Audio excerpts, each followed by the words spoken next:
Hello, everybody, and welcome to Remixing the Narrative podcast. I am excited. This is Jarima coming again with our weekly podcast where we bring conversations that are so necessary for our community and just being able to help us to have real dialogue to promote change, not only in our families, but amongst one another. A lot of times the conversations that we're having are the conversations where we try to ignore them. However, they're the very things that help us heal and be able to create the change in our neighborhoods. I am so excited about tonight's conversation. I was introduced to this wonderful woman through her book and just learning about her story. And as you could tell from tonight's title, which is the title of her book, Survivor Turned Provider, that in itself, I told her, is a powerful intro. So I'm excited to learn how this title came to be. We are going to dig into some of the main topics of the book, not giving anything away because we all are encouraging you. We're encouraging you to purchase, but also we want to just learn about her story, and through it, I truly believe we can be healed all together. So again, tonight I'm gonna have our guest introduce herself, but we are going to talk about survivor turned provider. So right away, I'm going to take it to Miss Tisha Harvey. How are you? I am so good. Thank you so much for having me today. Yeah, so I would love, I know we're going to get more into your story, but just if you would just mind introducing yourself to our audience before we dive in. So my name is Tisha Harvey, and I am a Cali girl. I grew up in San Francisco, California. I am the middle of five, and I have two teenage boys. And I recently obtained my BA and master's degree within the 8-year span. Congratulations. Thank you. So, Ms. Teacher, so as you were talking, the first thing that came to mind is when we were talking before is that I think we all have a history, right? We all have things we went through, things that we've experienced, but not everyone decides to share their story, right? And so first, before we get into just the topics, what prompted you in this to decide to share your story in regards to a survivor turned provider? Yeah, so I went through a lot growing up, early childhood, and in my teen years. And even in my 20s, like I didn't really get serious about school until I was like 26. And so the more I became educated and when I got to grad school, there was a lot of self-reflection that we were expected to do.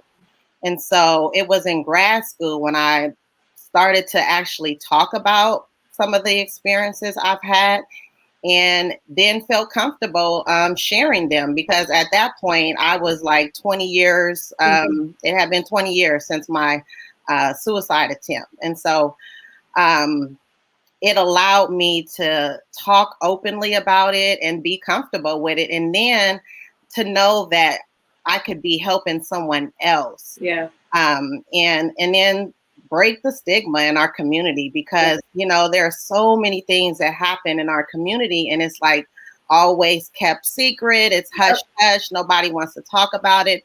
And I am tired of it. I'm tired of keeping secrets. I'm tired of feeling like I have nobody that I can talk to about some of these real heavy topics. And so, you know what? I said, I'm going to start the conversation.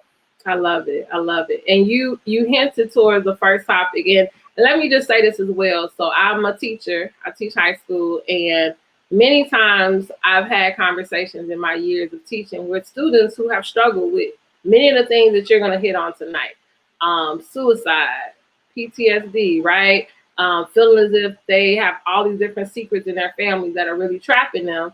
And, you know, just going through that like imposter syndrome. And I'll tell them all the time, I remember being in high school feeling as if, you know, maybe someone thinks something's wrong with me if I say something has happened, or also just not knowing who you can confide in. And so many times, as we're seeing with our young people, is that because they feel like they have no one to talk to, then they're going to do what they feel like is going to relieve them, right? And you'll hear conversations of like, man, I didn't even know, or I didn't even, you know that it was this bad. And so a lot of times, like you said, I believe it's important that we normalize these kind of conversations because, again, whether we have attempted or not, we definitely all have been in dark places, right? And we need to understand how to be able to navigate through it. And so we'll jump right in.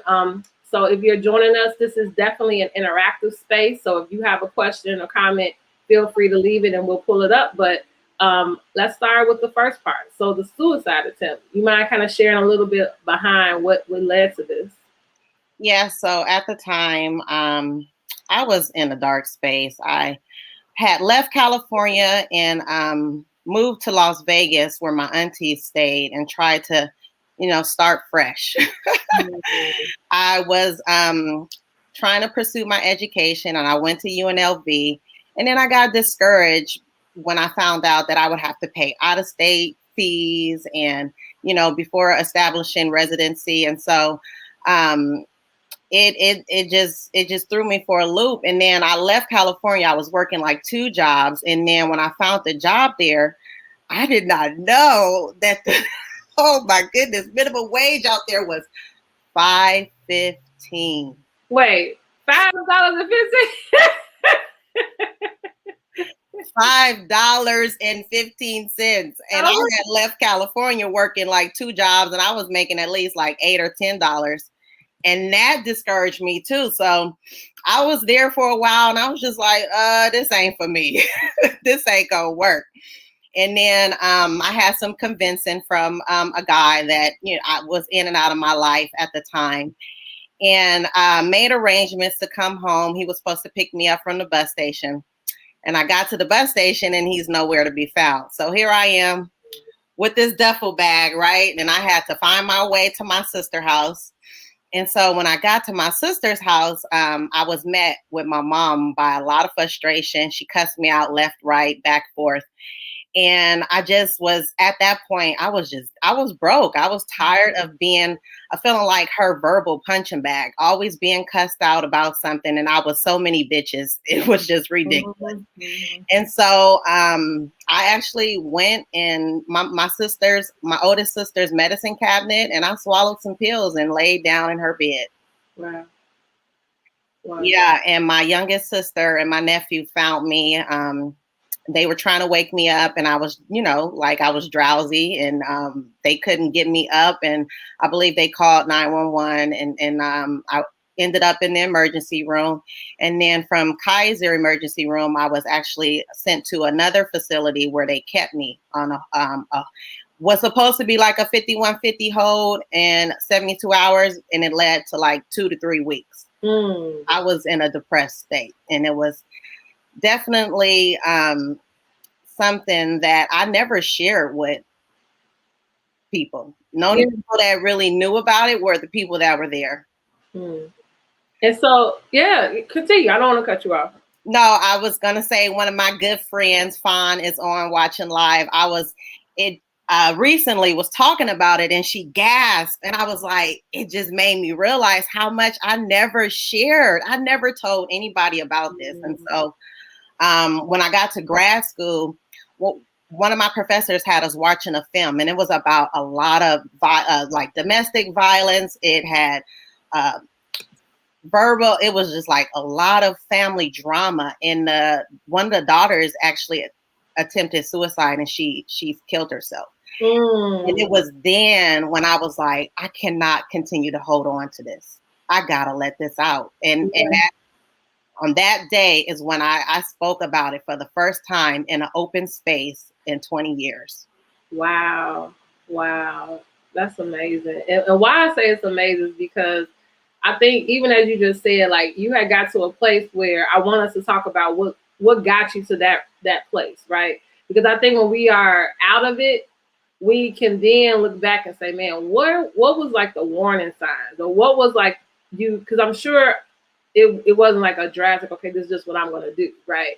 Like, there were some things that built up. I know you shared about, like the interaction with your mother and the job situation and all that. But like, when you look back, do you ever wonder, like, man, what really got you? Was it just those incidents, or were there other things that occurred that's like, what, because this was undealt with, this is why this made me feel like this was the only option? There were definitely a lot of situations that were never discussed, that were brushed under the carpet. Like, my childhood it was hard. My mom struggled with an addiction, and we were homeless the majority of my childhood. And so, we were in shelters, we were in transitional housing. There was a time where we slept outside. And then the guy that I mentioned, I had been in and out of that relationship, and it was a really horrible situation. A situation I should not have been in. And, you live and you learn. Yeah. My mom would try to stop me from seeing him. And I just, at that time, wanted to explore and figure it out on my own, always wanting to take life in my own hands. And it was a lot of just horrible situations leading up to that day. Yeah. The next thing you spoke to, and also I just want to say thank you for being transparent and open. I'm just sitting here just like processing it as well. So you also speak about in the beginning about not only the suicide attempt, but that throughout the book it's going to have mention of different like struggles with PTSD. What would you say were the things that were the triggers or the causes of that? For the PTSD, that was definitely the situation that took place in San Francisco with the police department. I was basically harassed and physically assaulted by an officer, and then he put all the charges on me. I assaulted him and went to jail with felony charges and was in jail for 2 nights. And I fought that case and I won. And so that's a part of the fighting for my freedom. But the PTSD came after that situation. Like after being in jail for a few nights, I couldn't sleep. It was just, my nerves were bad, like driving. And anytime I saw the police, I would just freeze. And my anxiety was sky high. And I sought medical attention, and then they diagnosed me with PTSD from that situation. What's so, I'm just thinking about this even for myself. We have all these different experiences, and we study this a lot in my school. We talk about traumas, right? We're trying to really just uncover, like, you can go through things, and because things can be so hush hush in our community and families, we don't even understand how it impacts us, right? We just learned a way to either make it seem like it didn't affect me, or just kind of like brush it on the rug. But it's going to come out, and then sometimes when it comes out on the wrong person, right? Because we just kind of built it up. And so even what you're talking about, the PTSD, I'm just thinking about even just, a lot of times us growing up where we grow up. Like, for me, just living in Chicago, I've never necessarily had a physical altercation with the police. However, I have definitely had people in my life who have had, I think one of the triggers, and I had to just uncover this actually a few years ago. One of my best friends, when I was 20, he was killed by the police. And it was through an altercation. They say that he was like aggressive and like all this kind of stuff. And so many, at the end of the day, it's like the way of de-escalating the situation, they shot him, right? And so in retrospect, it's like, no, he had no weapon, anything like that. And so because that happened to me, I just seen like from that moment, my perspective of this whole like serve and justice and all of that, I'm like, that doesn't apply to us, and right. In many ways, that PTSD, it, for me, like I'm driving and I see a cop, automatically I'm cool, I'm listening to music, but just seeing sirens, just seeing a person in a uniform, I could just tell my posture change, my feeling, my emotions, I get a little bit more tense. And I just think it's just so important that we realize those triggers and things, because I think many of us have PTSD and we're just not diagnosed. I guess that's what I'm saying. Like, you actually got a diagnosis, but I could definitely know that many of us, if we experience trauma or seen it, it's going to do something that changes the dynamic of who you are as a person. Yeah, leading up to that incident, I had did everything under the sun not to get not to have any interactions with any police department. And so when that happened, it's just like, damn if you do, damn if you don't. Here I am trying my hardest not to ever want to go to jail, want to be on nobody's paperwork. And then, they definitely, it's like over police our communities, right? Yeah. And we are always at the butt end of injustices. Yeah. And then it leads to, as you kind of hint already, to like fight for freedom, right? And you mentioned that there's 2 separate incidents in which that was the case. I'm excited because the next part is just talking about how you came with this title for your book. But fight for freedom, like, what did you mean, like, when you were referring to fight for freedom in this instance? I've literally had to fight for my freedom on 2 different occasions, 2 different cities, in San Francisco and in Oakland. And so the incident that I spoke of was in San Francisco. And like I said, they put me in jail with felony charges. I had to, they denied my OR. I had to bail out. And I literally fought that case to trial because, if you know anything about the justice system, they'll throw out a deal, right? They try to get you to agree do a plea bargain and all. Plea bargain to get you to agree to this, or get you to do. I mean, they threw out everything under the sun. Anger management classes, this, that. No. I'm not taking none of that. We going to trial because I didn't do what you're saying I did. Yeah. And my attorney actually caught the officer in a lie on the stand like 2 different times. And so that was how I was able to beat the case in San Francisco. Like, he was lying and everybody around him supported him. Like, it was crazy how when we got to the station, it was just me and him when the incident happened. Of course, when he called for backup, it was probably about 10, 15 officers showed up, 5 cars. They were deep, right?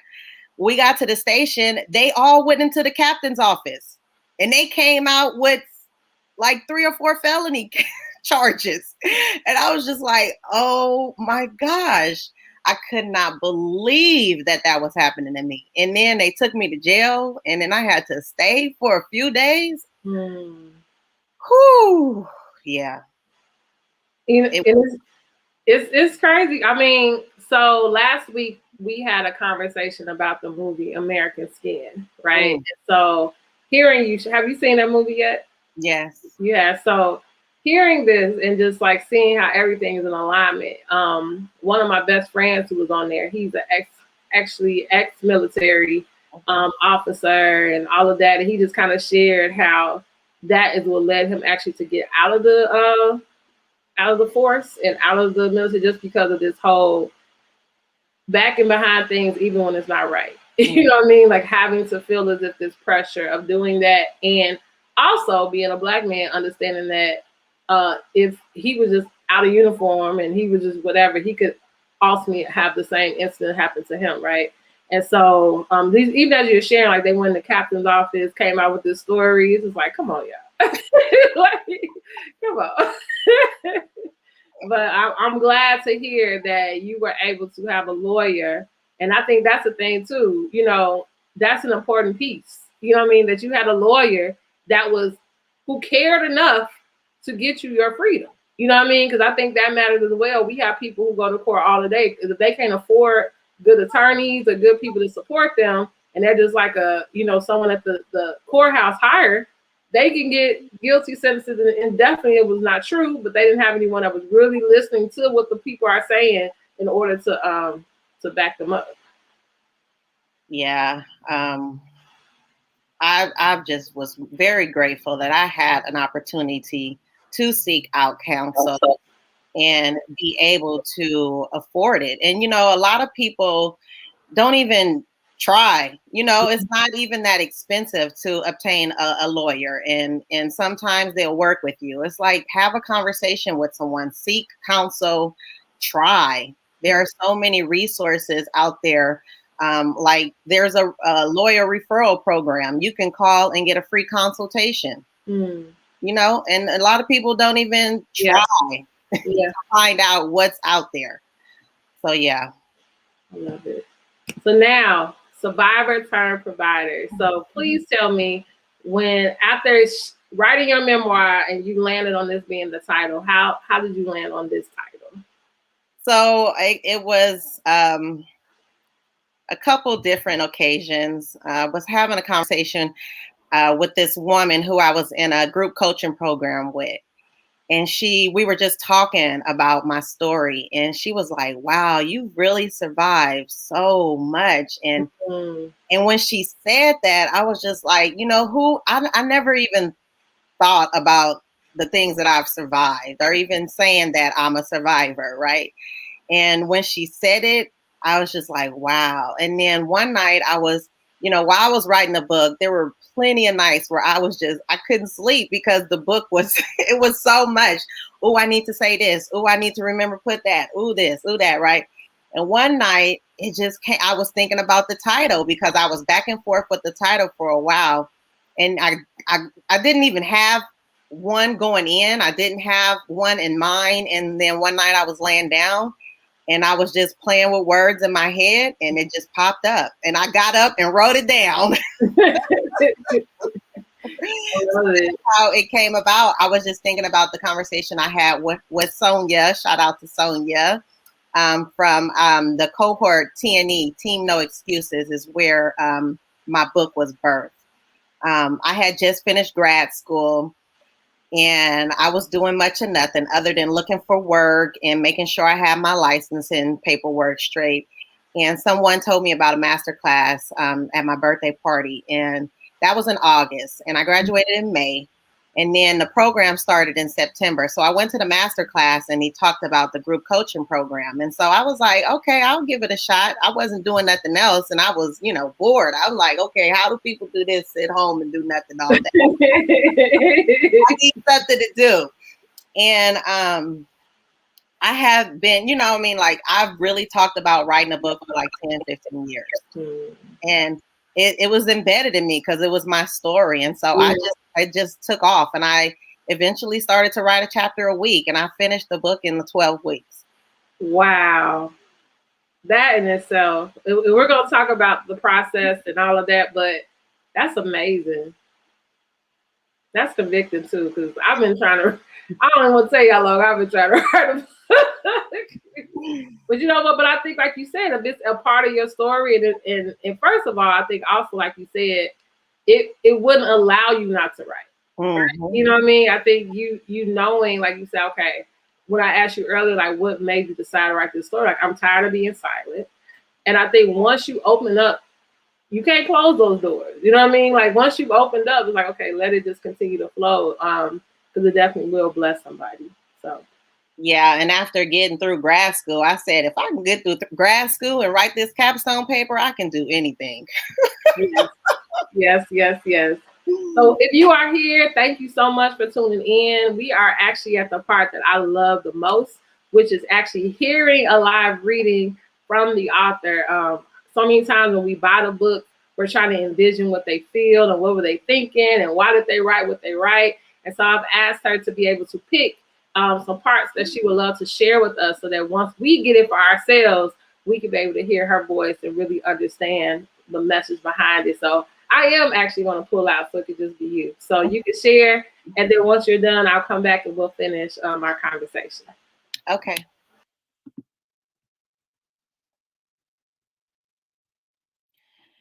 All right. On September 9th, 2009, I got off work a little early and decided to stop by the Village Community Center.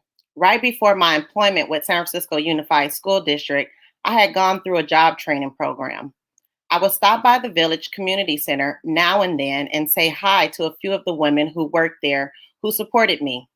My children were enrolled in a home-based child care program at the time around the corner from the center. I was stopping by to say hi, kill time, and let my youngest finish his nap. It was a hot day and I had on flip-flops, jeans, and a tank top. You couldn't tell me nothing at the time. I had just had my second baby. I was working. I had a nice place. And Anthony and I were good. So good, I was driving his car. A brand new red Chevy Impala SS. I was coming up Sunnydale Avenue and came to a stop sign. There were a few cars ahead of me, and I saw the police car sitting on Rutland Avenue. Anyone familiar with the area knows that the police are known for sitting on this street and wait for people to commit traffic violations. When it was my turn to stop at the sign, I stopped, looked both ways, and kept it pushing. This particular intersection, though, only has traffic coming from the right, which is the street the officer was sitting on. To the left was a church and no oncoming traffic. You can only turn right or go straight. I drove forward, and as I approached the intersection, I saw the officer coming up the street behind me fast, but his lights weren't on. I parked the car and got out and went on about my business, not thinking anything of it. Then I heard, "Return to your car." I turned around and the officer had his lights on and was at the tail of my car yelling at me to return to my vehicle. I was shocked, surprised, and flat out pissed. Why was he bothering me? He started by saying that I ran the stop sign. Then and only then did I know he was up to no good because I know I stopped at the stop sign. I turned around and kept walking. He came up to me and grabbed me and tried to put me in a lock. I asked him, "What are you doing? Why are you trying to arrest me? What is going on?" So many questions with no answers. And then suddenly he slammed me to the ground, put his knees on my back, and called for backup. By this time, the crowd outside was growing and a lot of people began to crowd around.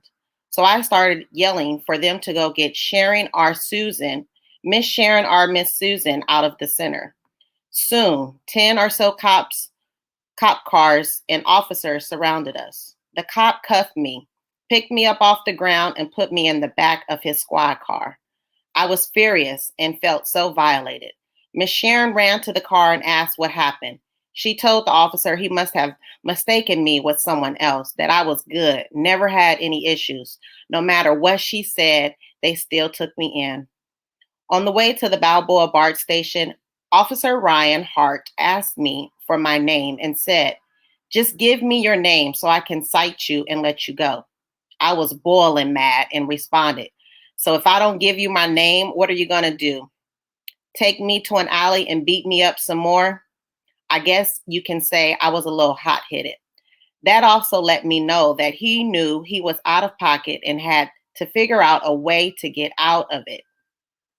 When we got to the station, he cuffed me to a bench and went into the captain's office with several other officers. Man, they came out of that office with multiple felony charges on me. Little old me. By this time, Miss Sharon had arrived and was trying to figure out what happened. And she sat with me and made sure Anthony knew he had to go pick up the boys from daycare. I was there for a few hours or so before they took me to A50 Bryant, San Francisco's jail, booked me and assigned me to a cell. This happened on a Wednesday, and I didn't go to court until Friday. I was in jail for 2 whole days and nights. I could not believe what was going on. All my life, I had worked hard to avoid the damn police in jail. And to be harassed, assaulted, and thrown in jail with false felony charges was beyond me. Our justice system is not for us at all. These crooked cops will harass you and throw trumped up charges on you for nothing, and you are left fighting for your life and freedom.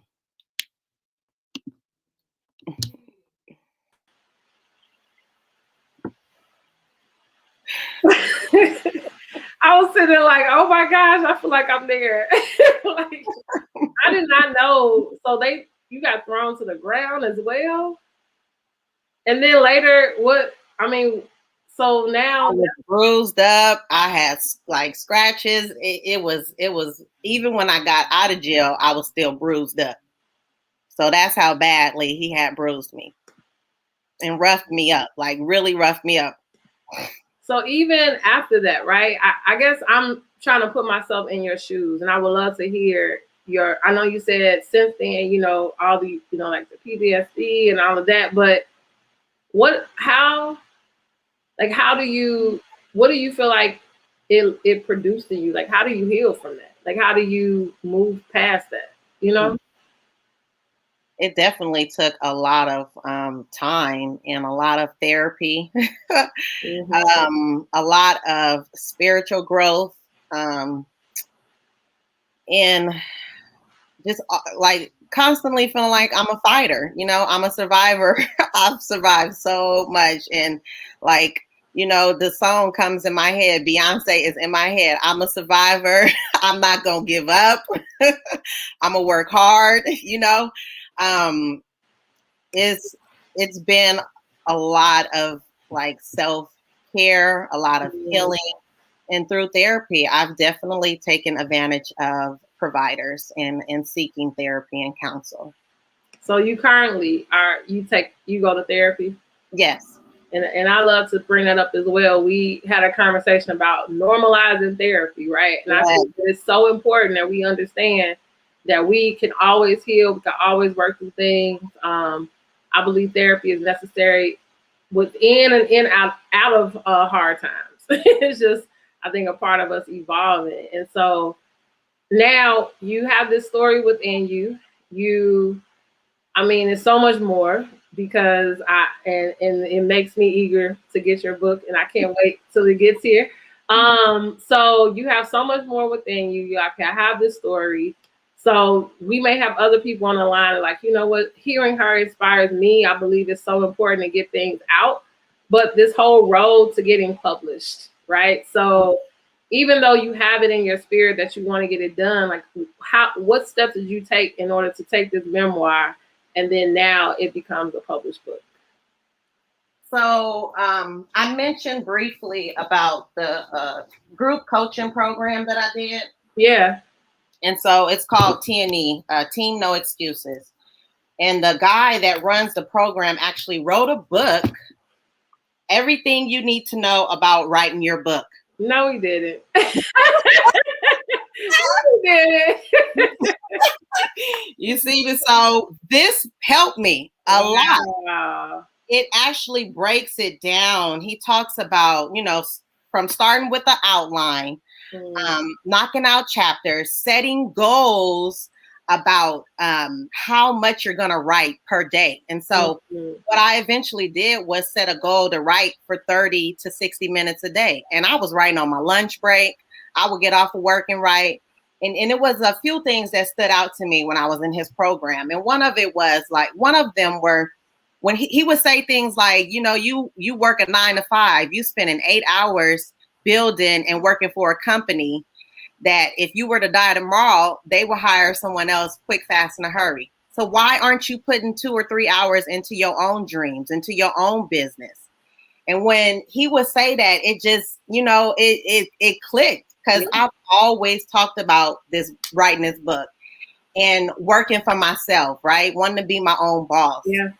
And so with this tool and the support of the program and having accountability measures, having accountability partners, I was able to, you know, this was the blueprint. This was definitely the blueprint.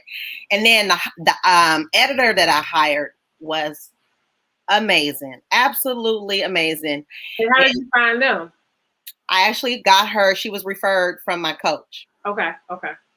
And she's done this for so long that she knew how to go about self-publishing. And it was like, Amazon has a site, a part of their site. It's called KDP. And I'm drawing a blank on what KDP stands for, but it's basically publishing. And you can upload your manuscript on the site, and they take up to 24 hours to approve it or not. And so they have a lot of requirements for measurements and all of this. But my editor, that's where she came in. Like, she knows, because she's done it multiple times. And so she knew about the measurements. She knew about the requirements, right? And there were a couple things that we had to edit and fix, and before I was able to order some copies. But with her support, it was easy. Like, all you get your manuscript, you upload it, and they approve it, or they tell you what to fix. And once it's approved, you have your book. I love it. And so, what about the design of the cover and all of that? So the design, my photographer, so he was a mastermind behind it all. Like, my photographer has a degree in marketing and he's done a lot of graphic design. And so he was the one who came up with the whole cover scheme and design. He actually wanted to do like what we did, and I didn't like it, but he had an artist draw a picture of me out, but I didn't like how it came, and so we just went with my picture. But he was the one who came up with taking keywords from the book and putting it, and I was just like, when he showed it to me, oh, this is genius. Like, yes, I love it. And then having me faded in the back, like that was Ade. Shout out to Ade. He did that, and he was just like genius. So it just sounds you had an amazing team of people around you, and just now, because you know this formula and you got some keynote people going and doing it again or helping others, you have the keys. You got the keys to what to do. So funny. My coach was like, man, I ain't never seen nobody knock out no book in 12 weeks. You're gonna have to coach me on my next book. Right. Oh my God. Yes, and I did. I was blessed to have a great team of people. My photographer actually had just did my 40th birthday, and I got connected with him through my sister. He did my sister's video, and he's done pictures for her. Mm-hmm. And we connected at my photo shoot for my birthday. He was like so down to earth. He came early. He was helping us decorate. So when I thought about doing the photo shoot, I was like, I gotta hit Ade and see what he's doing. And he definitely was so supportive, and he just a well of knowledge. Like, he knows so much about marketing and graphic design, and it was just like amazing. And one of the things that really led up to the cover was him doing a mood board, and I had never heard about a mood board, and I was like, what is all this? And he asked about colors and textures and wanted to know some of the music I listened to and some of the books that I've read and some of my inspirations and people who have inspired me along the way. And so from that mood board came the cover of the book. You know what? Even when you just said that, I'm thinking about your cover, and it makes sense because colors ignite emotions, right? And so right away, it seems as if it is like an openness type book, or like calm waters. You know what I mean? Like, colors definitely do matter. So that's interesting that he asked you those different components to make sure that the artwork and what he did all was aligned. So that's awesome. Yes. So we get your book, and I have it at the bottom. I want us to just talk about what are some major, and maybe while writing it, you didn't think about this, but like, what would you love for someone to take away after reading your story? No matter your circumstances, that you can really overcome anything. You can accomplish anything with hard work and determination. And I'm a living example of that. I always say I'm a walking testimony because, man, the saying we say in our community, I don't look like what I've been through. That's me. That's me in a nutshell. Me. But yeah, just letting people know that, single parenthood, you can still accomplish anything.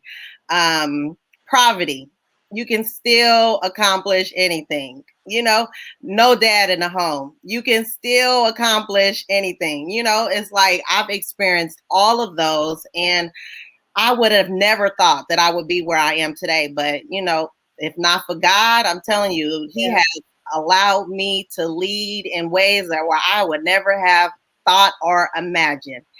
And it's been in recent, maybe like 3 years or so, where I've really dived into spiritual healing, and I've had great spiritual leaders that have guided me where I am now. And I'm just so grateful for my pastor and for my first lady and my church family. Love it. So in closing, what's next?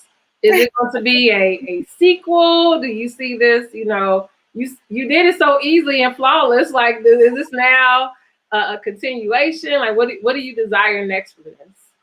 Oh gosh, there's so many things that I want to do. I definitely want to write a couple more books. I want to write some children's books, some inspirational children's books.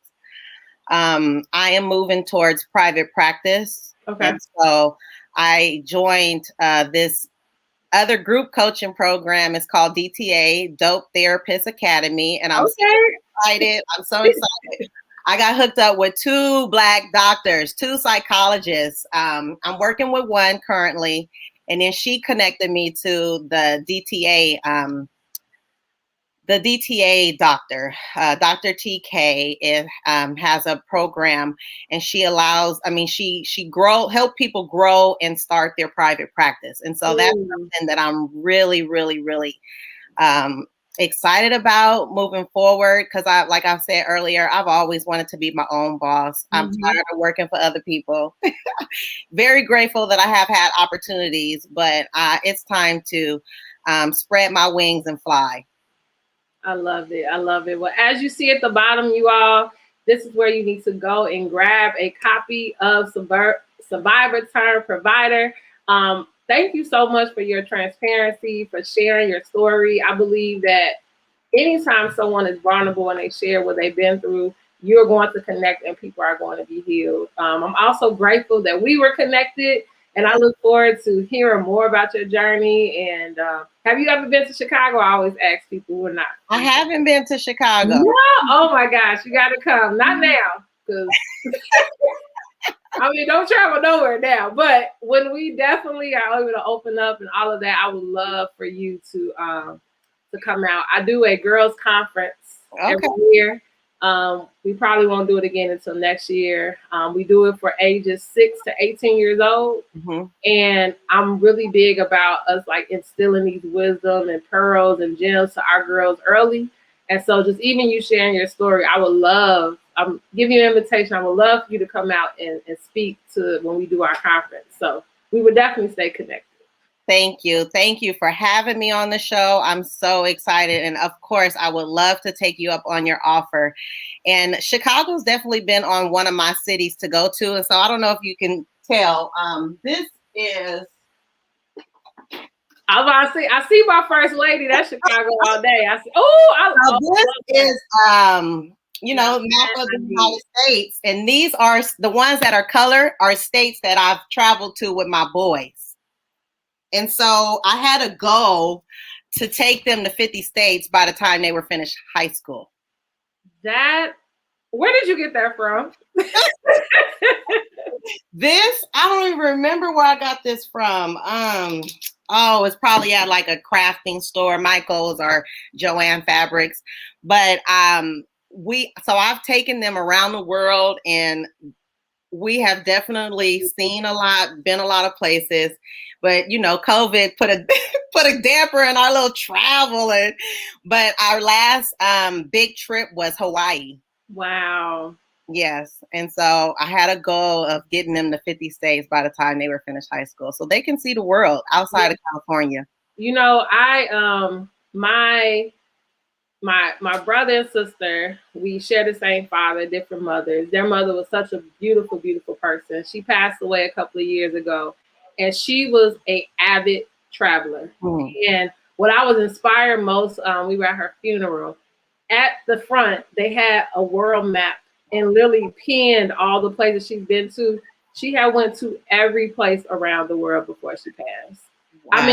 Even like the most like rural places, the jungle, she used her money and her life to travel. And I just thought about like, wow, even when I travel somewhere, you just come back so different.